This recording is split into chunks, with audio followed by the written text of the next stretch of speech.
I'd like to claim, let us say, chair's privilege by asking the first question.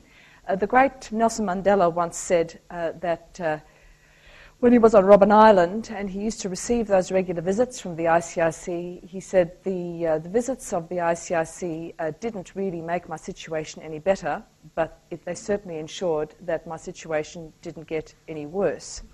The South African regime at the time was not particularly open to change, although one might say that the public opposition to apartheid built to such a level where they felt very sensitive about being under the microscope. Would you say that the ICRC's experience to this day, despite the concerns in the United States not to expose publicly what was happening in Guantanamo or Abu Ghraib, that the ICRC's dialogue with the United States did make sure that the situation didn't get any worse or any better in those areas? So even though the Americans are officially and certain attorneys general talked about those laws being quaint and obsolete, that in fact the advocacy, the quiet advocacy that was conducted and the public advocacy did make an impact, did make a difference in your estimation?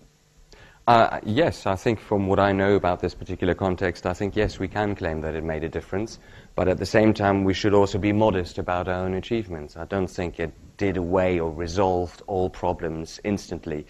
I think what really characterizes the ICRC in this respect is that we are in it for the long haul, and I think that's very important to bear in mind when you think about how to deal and how to put an end to things like war crimes. It's not sorted out, it's not... it won't just change because there's a flurry of media attention and all of us get very excited about something happening, but then basically forget about it a couple of days later. If you do want to bring out lasting change, you have to be able to stay in there. And I think you have to employ a different set of techniques at the same time. We favor that option of quiet, behind-the-scenes dialogue because it grants us the possibility of still continuing to visit Nelson Mandela, even in a situation where the government at the time was not exactly very responsive. But it also gives governments the situation very often to make changes, to improve, without necessarily exposing themselves to the public glare, without necessarily having to lose face and to admit publicly that what they were doing before was actually a mistake. And it's important to maintain that way of doing things. At the same time, we've never had a problem with, say, Amnesty International ways of doing things. We don't necessarily always agree with what they say, but we would fully acknowledge that, public campaigning on human rights abuses or war crimes is clearly an extremely important element in terms of focusing attention on them and perhaps even generating action to put a stop to them. Michael Sexton, I wanted to raise the question of civilians. In Afghanistan, for example, there's been some civilians killed, although I don't think it's been suggested that the Allies have in any way targeted civilians. But I wanted to take an example, a rather unlikely one for modern times, but from the Second World War, when the Germans were systematically bombing cities in Britain and the British ultimately responded. And it would seem perhaps unreasonable that there couldn't be some response in those circumstances, but do I assume from what you've said that you would say that under no circumstances would that be a legitimate exercise? No is the short answer, I think, to your immediate question. I think, though, it's really interesting to bear in mind that, and my legal colleague just reminded me of this the other day, that very often major developments in international humanitarian law have actually only happened after the crimes they were about occurred already. And I think the massive direct attacks against civilian targets during World War II are a classic example for this. Prior to World War II, the ICRC and others had already tried to reach agreement on an international convention that would specifically protect civilians. But the fact of the matter is that when World War II broke out, such an international convention did not exist. There was no international piece of legislation that said that these kind of direct attacks against civilians were illegal. That came in 1949, and I think it came about very, very much as an outcome of exactly what was seen during World War II. There's another example later on with the additional protocols in 1977, which I think were very much an initial reaction to the fact that, on the one hand, you had more and more sort of anti-colonial, pro-independence struggle type situations, which weren't really covered sufficiently by the Geneva Conventions. You saw that even that coverage which the Fourth Geneva Convention afforded to civilians was not sufficient, especially for these situations. And you saw that there was a huge gap concerning civil wars, because the Geneva Conventions, I mean, anyway, the irony is that practically 98% of these 4 conventions deal with conflict between at least 2 states. And there's really the common Article 3 as the only element to deal with civil wars. And the reality now clearly is that civil wars are the overwhelming element of warfare and armed conflict that we actually encounter. So again, Additional Protocol 2 of 1977 was at least an initial reaction to that. But the tragedy is very often the crimes had to be committed first for the movement on the law to be generated and take place. Cluster munitions is a similar example. I mean, at the end of the day, the tragedy is we had to see the use and the impact of cluster munitions in Kosovo and Lebanon on civilians before there was a sufficient momentum for a convention to regulate their use. As a person interested in nuclear disarmament, I hope the same doesn't apply for nuclear weapons. Yes, here, the front. Ingrid Celine, your remarks today were, and I understand, directed at the media outlets, but I'd be very interested also in any comments you might have on alternative media, now in the day of the internet, blogs and so on, whether you see them having a role to play, whether you see those things and those outlets having made a difference or able to make even more of a difference. I think they, in many ways, they present a huge opportunity, but I think there are also certain elements which we have to be aware of. I think the opportunity that's there, obviously, through the technology and through these alternatives, is that people in these concerned areas themselves, in conflict areas themselves, increasingly have the opportunity to connect with the rest of the world and to directly communicate on their own experience. You may have seen, for example, that very interesting from Baghdad at the height of the war, there were a number of people actually blogging from Baghdad, and that probably definitely conveyed elements of the situation there which were never really reflected in the traditional media. So I think we clearly have an element where there's a whole new additional voice that comes out. But at the same time, I think we also have to beware, because that voice is no longer controlled or filtered through editorial standards, as is the case with any responsible media outlets.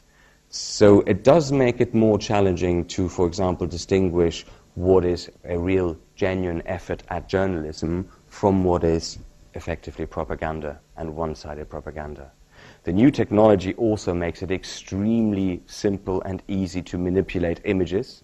And let's not forget that images are, for us, all of us, a major source of information about what we know about wars. And they are being used avidly and quite enthusiastically by the conflict parties themselves.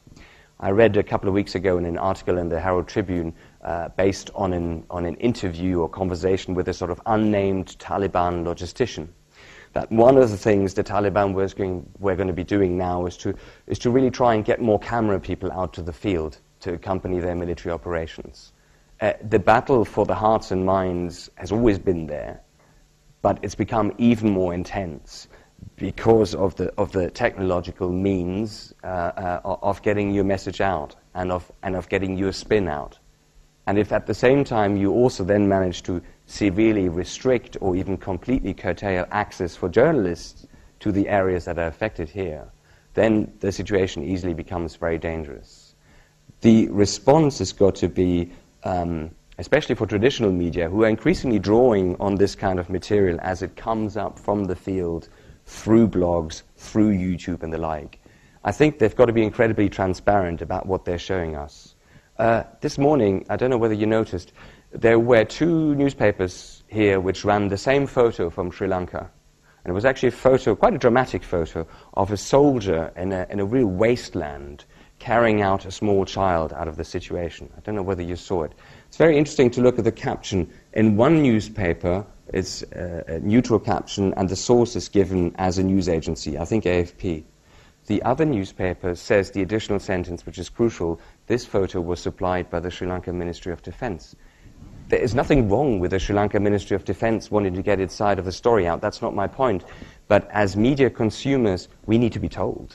I mean, we clearly... And see, that's my worry with citizen journalists, that I can get some great material, but at the end of the day, I don't really know who's behind that. Elizabeth Michelle, but how do you balance that with the ICRC principle of neutrality?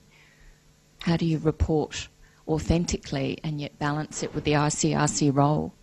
Actually, that's great that you asked me that question, because Martine said before this talk I should really try and talk about some of the dilemmas and conundrums I face in my day-to-day job, and that's definitely one of them. Because clearly there are interests in play here which conflict. I mean, neutrality for us is not an end in itself.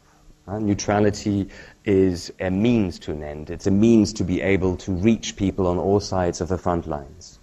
It's a means to be able to reach that area of Sri Lanka which has been cut off completely by the fighting, where at least the ICRC was, as the only organization, still able to give some help, even though it wasn't nearly enough. And clearly, neutrality is not just us saying we're neutral. That's got to be believed to count for anything, because simply us proclaiming it like that has no inherent value in itself. But neutrality is also, it is neutrality between conflict parties. It doesn't imply neutrality towards a situation. The ICRC is very passionate about the situations it works in. It feels very passionately about the people who are the victims of armed conflict, whom it tries to help. And it does see it as part of its role to contribute to improving their situation, also by making it public.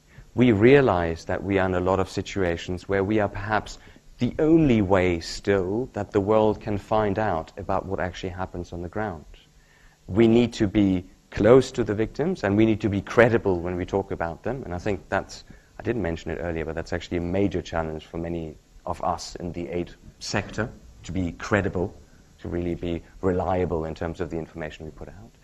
And that we need to balance at the same time with not running the risk of jeopardizing our access to these situations. So as an individual, that's interesting. When I did my first term for the ICRC in the field, I visited a lot of prisoners in the Democratic Republic of Congo, and pretty grim conditions, to be honest. And, you know, you would go in there, and it was important to the prisoners that we were there. But frankly, to be quite honest, during the 10 months or so I was there, apart from that, I didn't make any substantial difference to what was actually going on in these places, apart from the contact with the individuals, which was important. Now, when you're stuck in that situation, you know, the inclination really is you want to talk about it, and you want to make your concerns public, and you want to share them. But at the end of the day, the challenge is, who are you doing that for? Are you doing that mainly for yourself? Or is it actually really going to be in the interest of the people who are victims of these events? The Myanmar-Burma example I used during my speech came about as really the outcome of a lot of very hard examination and soul-searching of what we were about to do. Because we realized that this was going to clearly compromise and affect perceptions of our neutrality. And there was a clear risk that this would actually continue to complicate our access to the victims of these events. But at the end of the day, in every individual situation, you do make a call, and you try as well as you can to make it in the interest of the people who are the victims of violations of the law. Caroline Yarnell. I've been a volunteer with Amnesty International for quite a few years now. And my question's this. I have friends who are reasonably intelligent people, good jobs, who refuse to watch the news because they get too depressed by hearing about what's going on. This is what they say. I'm not for that, but so they don't watch the news. And the reason they get depressed about what's going on is because they feel they can't do anything about it. So why watch it if I can't do anything about it anyway?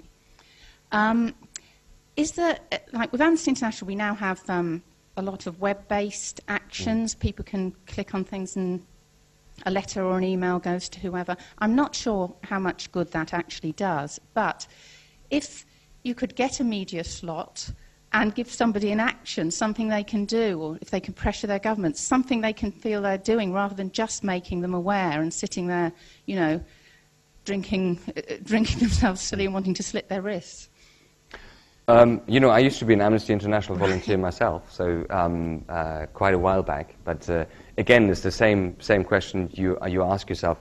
But I think in a way you're answering your own question, because I think there's absolutely no doubt in my mind, at least, that organizations such as Amnesty, which don't just rely on making a lot of noise, but which actually try and tie in members of the public, try and really get members of the public involved in a way or another, actually have really contributed a lot of momentum to a situation where, frankly, it probably used to be a lot easier for any kind of rogue state or rebel group to commit war crimes than it is now. And that's partly due, I think, to the way information flows function around the world, and that it's a lot more difficult to just keep your little corner of the globe completely out of the spotlight of everyone else.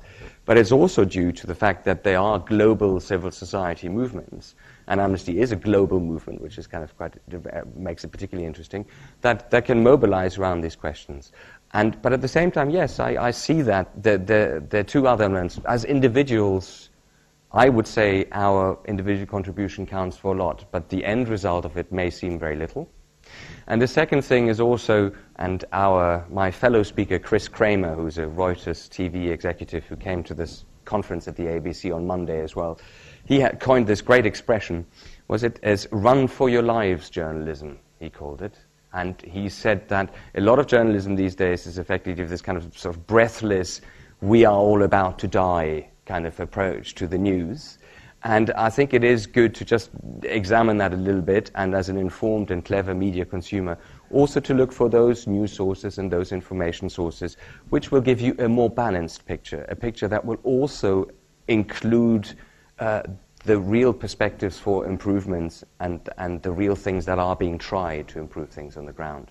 So what I'm trying to say, I suppose, is, don't be freaked out by what you see on television, and on the one hand, please, by all means, don't give up your personal involvement in trying to change these things, even if it may seem, as if sometimes nothing much is being achieved.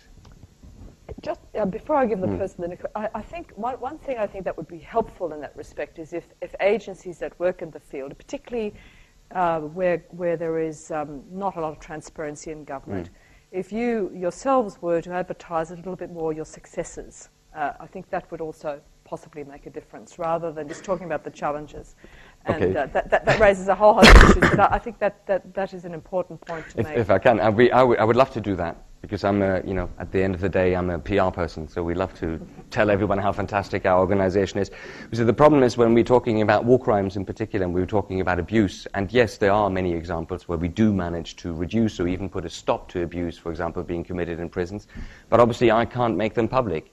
Because if I make them public, I thereby acknowledge and report the fact that this abuse took place in the first place. So it's sometimes very, very difficult, because you feel you have to kind of constantly explain our public silence, but you can never give an example of when that approach has actually really worked. Yeah. So it's a conundrum. So before I give the floor to the gentleman, I think the lady behind, you had a question? Okay, here. Simon Gentry, does the ICRC have an opinion on sanctions? No, because I think, that's maybe a bit of a too simplistic answer. I think we try to be careful in terms of publicly expressing ourselves on something like sanctions for the simple reason that they are a political step. But I think that doesn't mean... don't misunderstand that to mean that we think that somehow political steps are not worthy being talked about or not worthy being approved. It's just more the reality that in a lot of situations where sanctions have been declared, for example in Iraq during the 90s, also in part of the former Yugoslavia, the ICRC actually carried on working in these places for humanitarian reasons. If we had taken a strong stance either way, I think, again, we would have risked compromising our ability to do that work. But I think we realize that beyond our humanitarian field, there clearly is a need for all kinds of political action to put an end to war crimes. Humanitarian action of the kind we provide will in itself not actually deal with all these abuses. Political action is very often needed, and political will is needed. Stephen Tully, thank you for that very wide-ranging presentation, very engaging. Just a quick question, if I could throw another dilemma at you, if I may. To what extent would a humanitarian organisation correct the statements that might be made by the media? For instance, there might be an allegation that genocide is being committed, a violation of the Geneva Conventions or the commission of a war crime, for instance. The dilemma might be, of course, that it might not be in the interests of the humanitarian organisation to correct that impression, where it's certainly drawing attention to the occurrence of that particular abuse, that instance. Thank you. Very good question. A very good question indeed. Well, I think actually, I think we should. I think we should be extremely careful in terms of how we talk about these things. I think I've been personally very worried, for example, about how the word genocide is very often used, and how it has somehow become, maybe in people's mind, a sort of logical progression from murder, terrible murder, really bad genocide. And it's actually not that. I think it's important to indicate what genocide implies, the intent to exterminate a particular group. And it's important to use that terminology correctly. For us, the challenge is, again, a little bit going back to what I just said there, that if, these allegations are nearly always made in extremely politicized contexts, if you publicly contradict them, that in itself is very often then seen as taking a political stance. I will make one exception to that rule, though. I don't know exactly where it came from, but it actually really profoundly annoyed me. And it was mentioned on the Australian media this morning, this allegation that the Sri Lankan government is running concentration camps. I think that there's an amount of hyperbole in that, and for a media organization to just report that, even if it was said by somebody completely different, I think is highly questionable, to be honest, because I think it's absolutely ridiculous, and it really removes any kind of sense of proportion of what we're actually talking about here. Not every war crime, not every abuse of the law is on the scale of concentration camps. And I think you're actually sort of really denigrating the victims of the fate of people who really have been in concentration camps if you use this kind of terminology recklessly. But it's difficult to tackle it publicly sometimes. One last question we have time for. Trevor Harrison from Asian Strategies. We did the Cambodian work for the Attitudes to War project, 50th anniversary of the Geneva Convention that you funded. I was wondering how you use that with the media, and were the media interested? I wasn't actually directly involved in that, but I think there is a lot of interest from the media. I think there's also a lot of interest from the public. Because, maybe to explain, in 1999 the ICRC was involved in doing a survey called People on War, where we basically went out to different war zones around the world to find out what people's experience was like, and especially to find out what their perceptions were of international humanitarian law and of the Geneva Conventions and of their effectiveness. And interestingly enough, we're actually doing the same thing this year, slightly different group of countries, but we've gone to 8 conflict areas, the closest to here being the Philippines, to ask people about those questions again, so about international humanitarian law, but also to ask them about actually their day-to-day experience, and also their day-to-day experience of organizations such as ours, who come out and say they're helping them. So we'll be releasing those results over the next few months for the 60th anniversary of the Geneva Convention, actually, which is on the 12th of August. I think they are extremely interesting and important elements to have, because it's one of those rare opportunities where you can actually do 2 things. First of all, you can somehow give a scale to a problem, and secondly, you can really try and communicate and try and reflect what the people most affected themselves actually think about war crimes, think about protecting civilians, think about the behavior of combatants. Because clearly that is extremely significant, because it's based on those attitudes a lot of the time that the actions in the field and the behavior of combatants will happen. And so we can use the kind of insight generated there as part of this preventative effort, trying to raise awareness, remind people in conflict areas themselves of the law and of the obligations it implies, in the hope that that will somehow decrease the incidence of violations. And will the in '99, honestly, I wasn't really involved in it. I'm looking around to see any of my colleagues.